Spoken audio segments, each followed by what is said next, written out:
So hi guys, thanks for watching. I'm Kelsey. This is Live Right Tonight, and this is Tim. Hello. The store. Yes, and so tell me a little bit about you, Tim. My name is Tim. I live in East Point. I grew up in South Warren area, so I've been pretty much a local in this area.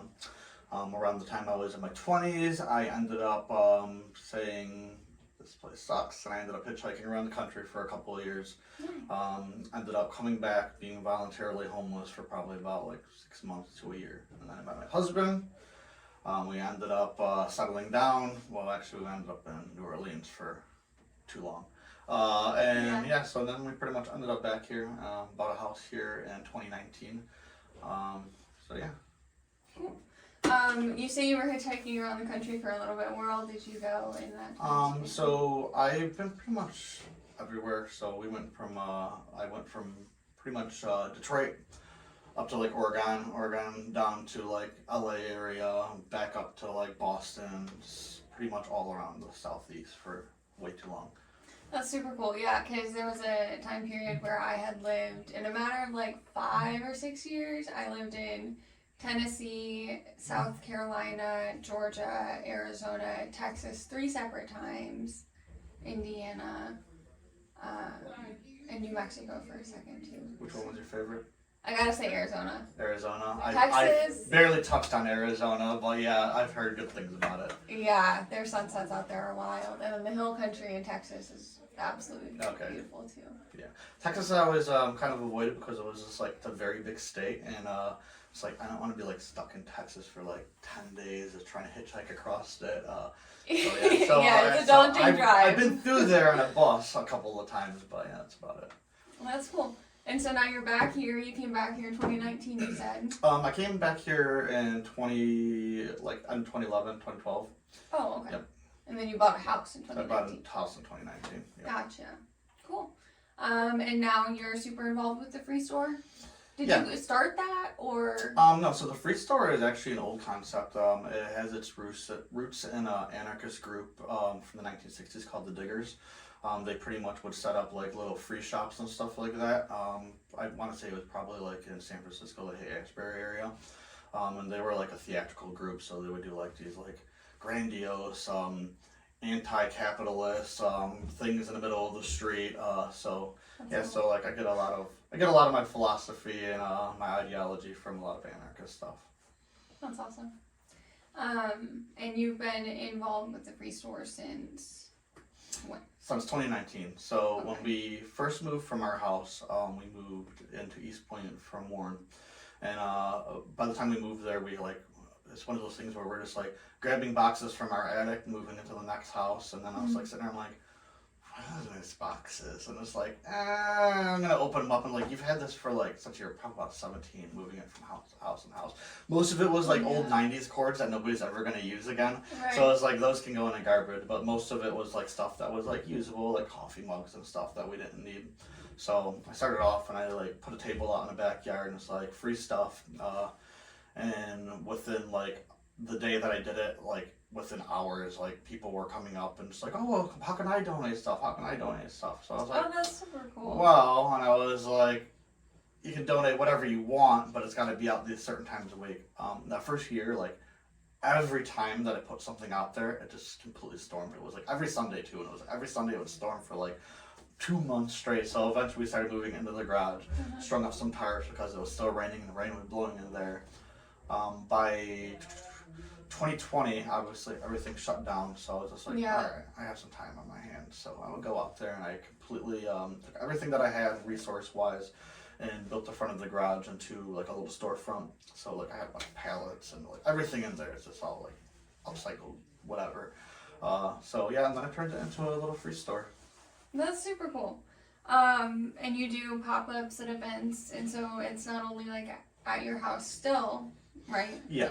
And you take it places as well. Yeah, so in the past year, so around 2022, I was pretty much getting burnt out. Like I was drinking pretty heavily for like most of my life. So around the time that I was just like, all right, like this is burning me out. Like I'm mentally unstable. I want to get sober. So I ended up cutting back, and I built like this little stand on the side of the garage that way people can come back and forth and like do stuff. So now pretty much that stand runs itself. Like I go out there and make sure that there's not garbage colored up, but like the community all just keeps that stand going. It's an autonomous thing.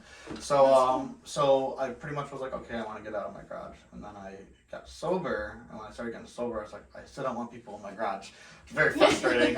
So that's when I was just like, okay, started doing pop-ups. A local group in East Point, the East Point Community Garden, which is under Urban Seeds, they pretty much,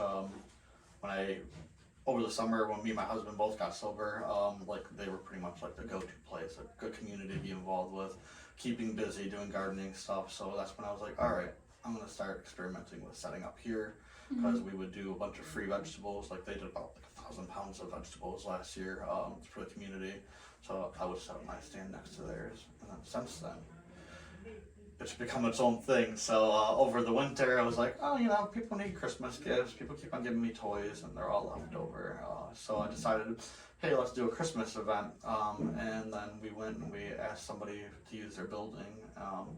And then from there, somebody gave us free insurance for the building for the 2 days we did it. And then it was like this giant event where we ended up giving gifts out to like 800 kids. So so it was like, and I was, oh god, it was nuts. And it was like way over my my experience. But since then, I'm just like, okay, keep the ball rolling. So we're trying to expand out and doing different mutual aid things, like doing free classes and basically figuring out where we can do more pop-ups for the Freestore, so it can get more attention from the community and get more resources out to people who need it. That's cool. And that Christmas that you said kind of blew up, was that this past Christmas? Yes, this was this past Christmas. That's cool.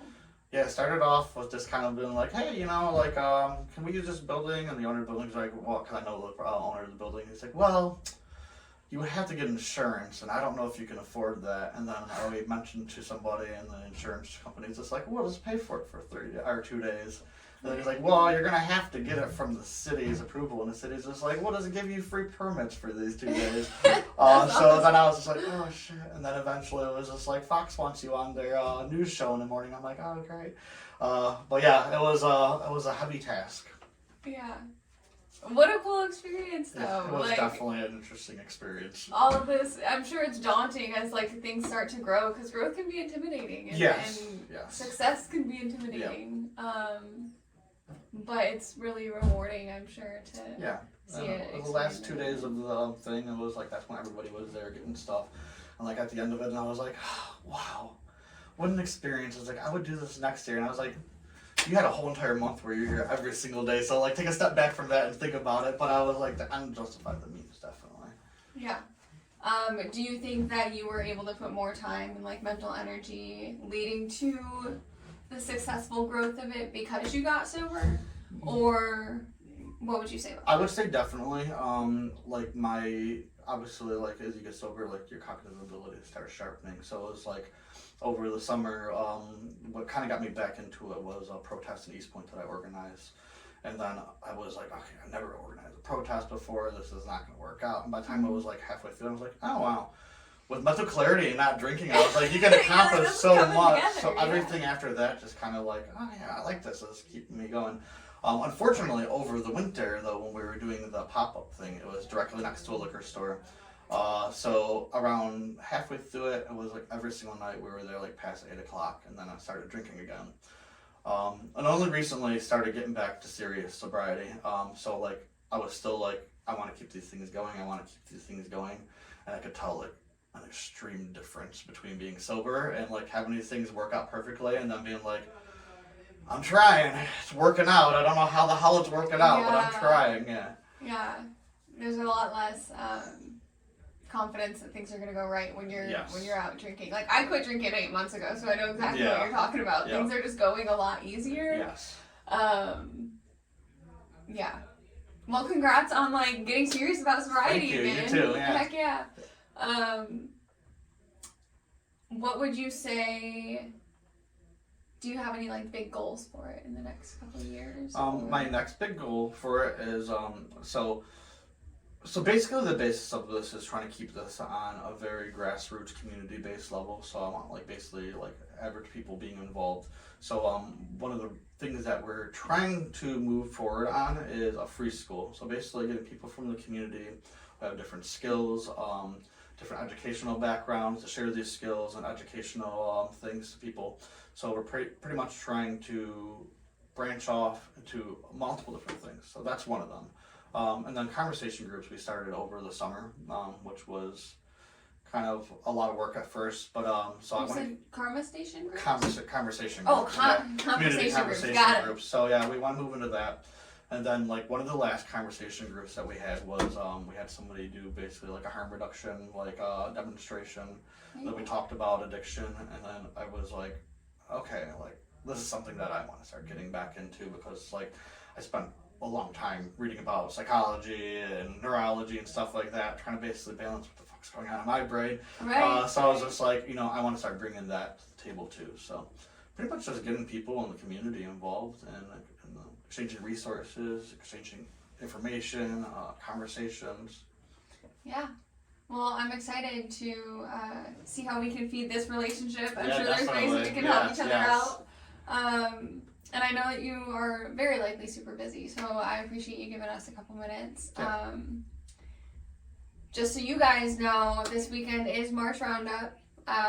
Doors open at 3 tomorrow. Yes, Friday, March 1st. Doors open at 3 for March Roundup at the Motor City Casino in Detroit. So we hope to see you there. And then we've got our chili cook-off coming up on March 16th. It's $10 to compete, $12 to taste test and help decide the winner. So that's a good old fundraiser for Live Right as well. And then we do have free Easter picks and treats coming up on March 23rd from 11 to 12:30. As always, feel free to call us if you guys need anything. We always want to help in any ways that we can. And did you have anything extra that you wanted to add about Freestore or anything at all? Not necessarily. I mean, if people in the community want to start getting more involved, people are definitely being receptive to the ideas that we're presenting. But yeah, we're definitely looking for people in the community who want to host space for us to do the Freestore pop-ups, and people who have skills to share. If you want to join our conversation groups, I mean, everything is pretty much going off of a Facebook page right now. So if they check out EP Freestore at Facebook, everything's going to be there. Cool. And we'll go ahead and tag EP Freestore in this video bio as well. So, All right. well, thanks, Tim. Thank you for having me. Yeah. And you guys have a great day as well.